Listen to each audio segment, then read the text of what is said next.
ایسا لگ رہا ہے کہ کابل اور روس کے معاہدے کے بعد پاکستان نے اب باقاعدہ طور پر یوکرین سے ہاتھ ملا لیا ہے، اور کچھ ایسی خبریں بھی منظر عام کے اوپر آ رہی ہیں جس میں بتایا جا رہا ہے کہ پاکستان کی فضائیہ کا ایک وفد یوکرین بھی پہنچا ہے، اور یوکرین کی بھی کچھ ٹیکنیکل ٹیم پاکستان کے اندر موجود ہے۔ یہ پوری خبر کیا ہے؟ اس کے علاوہ قندھار میں باتیں یہ سامنے آ رہی ہیں کہ مختلف قسم کے افغان حکام ڈرونز کے تجربات کر رہے ہیں۔ یہ پاکستان کے لیے کیا پیغام ہے؟ ان 2 سے 3 ڈیولپمنٹس کے اوپر آج کے اس ولاگ پر بات کرتے ہیں۔ السلام علیکم، آج تاریخ ہے 23 جون 2026 اور میں ہوں رضا عباس۔ آپ سے درخواست کے ویڈیو کو لائک اور چینل کو سبسکرائب ضرور کیجیے گا۔ ہم ہمیشہ اسی پلیٹ فارم سے اس فارمولے کو دہراتے ہیں کہ جیو پولیٹیکل کھیل کے اندر یہ بڑا ہی بے رحمانہ انداز میں کھیلا جانے والا کھیل ہوتا ہے، جس کے اندر ہر ملک اپنا اپنا مفاد دیکھتا ہے۔ ایک ایسے وقت میں جب چائنا اور رشیا کے تعلقات بڑے مثالی اور تصویراتی لحاظ سے بڑے مضبوط ہوتے ہیں، تو پھر دوسرے لمحے میں کچھ آپ کو ایسے ویژول اور ایسی چیزیں سامنے نظر آ جاتی ہیں کہ ایک یوکرینی فوجی جو ہے وہ چین کا مین پیڈ لے کر کھڑا ہوتا ہے، یوکرین کے طیاروں کو نشانہ بنا رہا ہوتا ہے۔ پھر دوسرے ہی لمحے میں ہم یہ بھی دیکھتے ہیں کہ کابل جو ہے وہ افغان طالبان کے ساتھ ایگریمنٹس کرتا ہے، دفاعی نوعیت کے یا پھر ٹیکنیکل نوعیت کے ایگریمنٹ کرتا ہے، تو ساتھ ہی اس طرح کی خبریں بھی سامنے آنا شروع ہو گئی ہیں کہ پاکستان اور یوکرین دونوں مل کر مشترکہ طور کے اوپر ڈرونز ٹیکنالوجی کے اوپر بھی کام کر رہے ہیں۔ یہ پوری خبر کیا ہے، چیزیں کیا ہیں، میں آپ کے سامنے پڑھ کر رکھتا ہوں، اور یہ کیا پہلی بار ہوا ہے پاکستان اور یوکرین کے درمیان، یا پھر ماضی میں بھی ایسی کوئی ایگزامپل موجود ہے؟ اس حوالے سے بھی ہم بات کریں گے۔ لیکن جو سب سے پہلے تفصیلات آ رہی ہیں پڑھ کر میں آپ کے سامنے رکھتا ہوں کہ پاکستان کی فوج کے کچھ افسران ٹیکنیکل ٹیم یوکرین بھیجے گئے ہیں، جہاں انہیں یوکرینی ڈرونز ہینڈل کرنے کی ٹریننگ دی جا رہی ہے۔ یوکرین کی ایک high level technical team Pakistan میں موجود ہے اور پاکستان میں بڑے پیمانے پر ڈرون فورس قائم کرنے میں مدد بھی کر رہی ہے۔ یہ تعاون پاکستان کی تینوں برانچز کے لیے اہم ہے جو ڈرونز آپریٹ کر رہی ہیں، یہ مستقبل میں کریں گے۔ تینوں برانچز سے مراد یہ ہے کہ فضائیہ کی بات کی گئی ہے، زمینی فوج کی بات کی گئی ہے اور نیوی کی بات کی گئی ہے۔ اب پاکستان اور یوکرین کے تعلقات کا جو تاریخی پس منظر ہے، یقیناً آپ میں سے بہت سے دوستوں کو پتا ہوگا، لیکن میں ایک نئی جنریشن کے لیے ایک ریکیپ کے طور کے پر مختصر سا تعارف یا اس کا پس منظر آپ کے سامنے رکھ دیتا ہوں کہ پاکستان اور یوکرین کا ماضی کے اندر تعلق جو ہے وہ کس نوعیت کا رہا ہے۔ 1980 سے 1990 یہ ایک ایسا وقت تھا جب دونوں ممالک کے جو تعلقات ہیں دفاعی حوالے سے یہ بڑی اہمیت کے حامل جو ہیں یہ ہوتے گئے، اور یہیں سے جو سلسلہ ہے یہ شروع ہوا۔ اب جو 1980 اور 1990 کی دہائی کے اندر جو تعلقات اچھے ہوئے، اس میں پاکستان نے یوکرین سے T-80UD ٹینک اور I-78 ایئر ٹو ایئر ریفیلر طیارے بھی خریدے، پاکستان نے یوکرین سے خریدے تھے۔ یوکرین آج بھی پاکستان ایئر فورس کے ان طیاروں کی مینٹیننس میں مدد بھی کرتا ہے۔ JF-17 کے RD-93 انجنز کی MRO سہولت قائم کرنے میں بھی یوکرین نے پاکستان کی مدد کی تھی۔ تو اس قسم کا جو ایک تعاون ہے پاکستان اور یوکرین کے درمیان، خاموشی کے ساتھ، لو پروفائل ہی صحیح، لیکن یہ چلتا ہوا نظر آیا۔ پھر یوکرین اور روس جنگ کا جب یہ آغاز تھا، یا شاید سال ڈیڑھ ہوا تھا اس سارے معاملے کے اندر، تو آپ کو معلوم ہوگا کہ ایسی خبروں نے بھی تیزی کے ساتھ یہ گردش کرتی رہی کہ پاکستان کی طرف سے بڑی تعداد کے اندر جو آرٹلری ہتھیار ہیں، ویپنز ہیں، چیزیں ہیں، یہ یوکرین کو بھجوائے گئے ہیں، اور حتیٰ کہ یہ خبر اس حد تک پھیلی کہ پاکستان کے جو دفتر خارجہ انہیں تردید کرنا پڑی۔ لیکن اس کے اندر بعض اوپن انٹرسٹ سورس اکاؤنٹس نے بہت سی ایسی چیزوں کے ساتھ یہ ثابت کرنے کی کوشش کی کہ پاکستان کی طرف سے یوکرین کو یہ ہتھیار بھجوائے گئے ہیں، اور امریکہ کے ساتھ جو تعلقات بہتر ہوئے اس کے آڑ کے اندر بھجوایا گیا۔ لیکن ظاہر ہے جو سرکاری موقف تھا وہ یہی تھا پاکستان کا کہ ہم نے نہیں بھجوائے ہیں، اور ہم روس اور یوکرین کے درمیان امن کو ہی سپورٹ کریں گے، اور ہم یہ چاہیں کہ دونوں ممالک جو ہیں یہ اس جنگ کو ختم کریں اور مذاکرات کی میز کے اوپر آ کر بیٹھیں۔ تو بتانے کا مقصد یہ ہے کہ یوکرین اور پاکستان کے جو تعلقات پس منظر جو رہا ہے وہ ہم نے آپ کے سامنے رکھا ہے۔ اب پاکستان کیوں یوکرین کے ساتھ اس معاملے کے اوپر تعلقات بڑھا رہا ہے؟ ہم بار بار ان چیزوں کے اوپر بات کر رہے ہیں کہ آنے والے دنوں کے اندر 3 سطحوں کے اوپر یہ 3 فرنٹ وار جو ہے یہ پاکستان کو اس کا سامنا کرنا پڑ سکتا ہے۔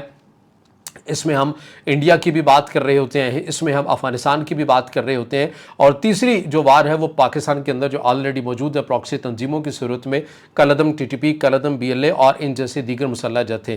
انہیں اب ایسا لگ رہا ہے یا پاکستان کے فیصلہ ساز یہ سمجھتے ہیں کہ آنے والے دنوں کے اندر ان مسلح جتھوں کو اور بالخصوص افغانستان سائڈ کو ڈرونز کی ٹیکنالوجی سے مالا مال کیا جائے گا، اور انہیں زیادہ سے زیادہ اس ٹیکنالوجی کے اندر وسائل دیے جائیں گے یا پھر ان کو ٹرین کیا جائے گا، اور یہ پاکستان کے لیے مشکل ہو سکتا ہے۔ اور ویسے بھی اگر پاکستان اور انڈیا کا خدا نہ کرے لیکن اگر معاملہ ایسا کوئی جنگ کی طرف جاتا ہے، کیونکہ جنگیں کسی بھی معاملے کا حل نہیں ہوا کرتی اور نہ ہی ہمیں ایسی کوئی دعا کرنی چاہیے، لیکن پاکستان کو بھی لگتا ہے کہ اس بار جو جنگ ہونی ہے اس کے اندر ڈرونز جو ہیں یہ بڑی ایک اہمیت اختیار کر جائیں گے، تو پاکستان ان کی انسداد کے لیے، ان کی روک تھام کے لیے اور انہیں اپنے طور کے اوپر کیسے مؤثر استعمال کر سکتا ہے یا پھر انہیں روک سکتا ہے، جس ملک کے ساتھ بھی پاکستان تعاون کر سکتا ہے یا کر رہا ہے ان کے اندر یوکرین بھی شامل ہے۔ اور یوکرین نے حالیہ دنوں کے اندر روس کی جس حد تک ایک دکھتی رگ کو پکڑ لیا ہے، یعنی کہ آئل ریفائنری کو بیک ٹو بیک وہ جو نشانے کامیابی کے ساتھ بنا رہا ہے، جس نے رشیا کی اکانومی کو شدید حد تک دھچکا پہنچایا ہے، اور اس حد تک دھچکا پہنچایا ہے کہ رشیا جو جہاں پر بڑی مقدار کے اندر تیل کی دولت ہے، اور وہ رشیا جو ہے مجبور ہو چکا ہے دوسرے ملک سے آئل خرید رہا ہے تاکہ اپنی لوکل مارکیٹ کی جو ضرورت ہے اس کو وہ پورا کر سکے۔ اور یہ کیوں کر ہو سکا؟ یہ یوکرین جو تیزی کے ساتھ ڈرون کی ٹیکنالوجی کو حاصل کر رہا ہے اور کامیابی کے ساتھ روس کے اندر جا کر انتہائی گہرائی میں جا کر کامیابی کے ساتھ حملے بھی کر رہا ہے، اور پھر جو رشیا کی طرف سے جو ڈرونز بھیجے جاتے ہیں ان کو روکنے کے حوالے سے بھی جو یوکرین کا مقامی سطح کے اوپر تیار کرتا ہے جو ڈرون سسٹم ہے، ان سے بھی جو ٹیکنیکل معاونت جس حد تک ہو سکتی ہے وہ بھی پاکستان لے رہا ہے، سیکھنے کی کوشش کر رہا ہے۔ ویسے اگر پاکستان کے دفاع کی بات کریں ڈرونز کے میدان کی حد تک، تو پاکستان چائنا سے بھی زیادہ ڈرونز کے معاملے کے اوپر ترکی کے اوپر ریلائی کرتا ہے، اور پاکستان کے پاس جتنے زیادہ تر جو ڈرونز ہیں یا اس قسم کے جو ڈیفنس سسٹم ہے یہ زیادہ تر ترکی ہی کے دیے ہوئے ہیں، اور کیونکہ ترکی کے جو ڈرونز ہیں یا ان کا دفاعی نظام ہے ایک خاص اہمیت رکھتا ہے اس میدان کے اندر، تو پاکستان ترکی کے اوپر اس معاملے کے اوپر زیادہ انحصار کرتا ہے۔ البتہ ایسا لگ رہا ہے کہ آہستہ آہستہ پاکستان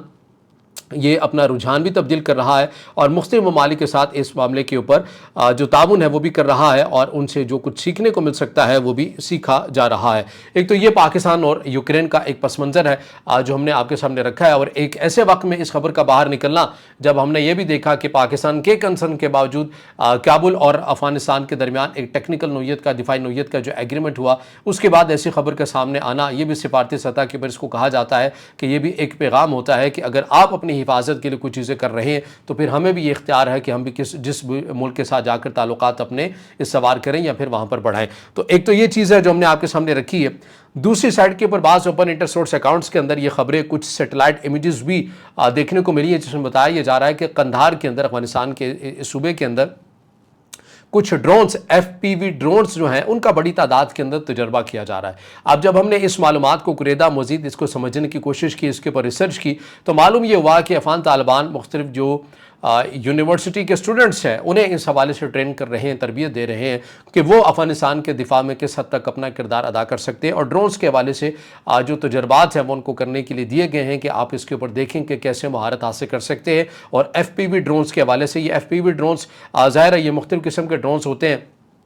اس میں آپ کو پتا ہے کہ یہ ڈرونز کوئی غیر معمولی قسم کے ڈرونز نہیں ہوتے، یہ اسی قسم کے ڈرونز ہوتے ہیں جو آپ شادی بیاہ میں بھی عموماً آپ نے اپنے آس پاس اڑتے ہوئے دیکھے ہیں، پھر انہیں ہی آگے جا کر کسٹمائز کیا جاتا ہے۔ اور یہ جو ایف پی وی ڈرونز آپ نے دیکھا ہوگا کہ لبنان کی جو تنظیم استعمال کرتی رہی اس کے ساتھ فائبر کو اٹیچ کر کے تاکہ الیکٹرانک وارفیئر سے ان ڈرونز کو نہ گرایا جا سکے، اور وہ اسرائیل کے لیے انتہائی پریشان کن بھی وہ بنے۔ اسی قسم کے جو ڈرونز ہیں اس کے اندر مزید جدت لانے کے حوالے سے یا اس کو مزید کس حد تک کسٹمائز کیا جا سکتا ہے، چونکہ یہ سستے بھی ہوتے ہیں، اور انہی سستے ڈرونز کی مدد سے آپ نے دیکھا کہ یوکرین نے رشیا کے تصویراتی وہ جہاز جو کہ نیوکلیر بم گرا سکتے ہیں، جو کہ انتہائی مہنگے ہوتے ہیں، انہی سستے ڈرون سے انہیں بھی یوکرین نے نشانہ بنایا۔ تو انہی ڈرونز کے حوالے سے جو افغانستان ہے یا افغان طالبان ہیں یا اپنی یونیورسٹی کے اسٹوڈنٹس کو ترغیب دے رہے ہیں کہ آپ زیادہ سے زیادہ اس کے اندر مہارت حاصل کریں، اس کو مزید کہ ہم کیسے کسٹمائز کر سکتے ہیں، پوری ایک ڈرون فورس کیسے ہم بنا سکتے ہیں، اس حوالے سے قندھار کے اندر آج بعد ایسی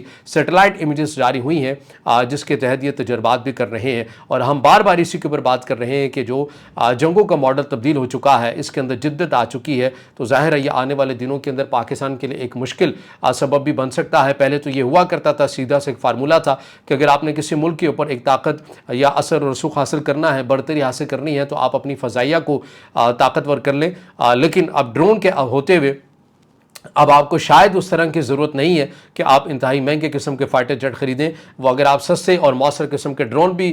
لے لیتے ہیں اور پھر اس کے اندر آپ مزید کسٹمائزیشن والی جو تمام ٹیکنالوجی کے ہنر ہے، ٹیکنیکل چیزیں ہیں، وہ اگر آپ سیکھ لیتے ہیں تو ظاہر ہے یہ آپ کسی بھی ملک کے لیے مشکلات جو ہیں وہ پیدا کر سکتے ہیں۔ تو یہ 2 سے 3 خبریں تھیں جو ہمارے سامنے آ رہی ہیں۔ اب یہ ایف پی وی ڈرونز کی میں آخر میں چلتے چلتے آپ کے سامنے کچھ خصوصیات بھی رکھ دیتا ہوں تاکہ مزید جو چیز بات ہے وہ واضح ہو جائے۔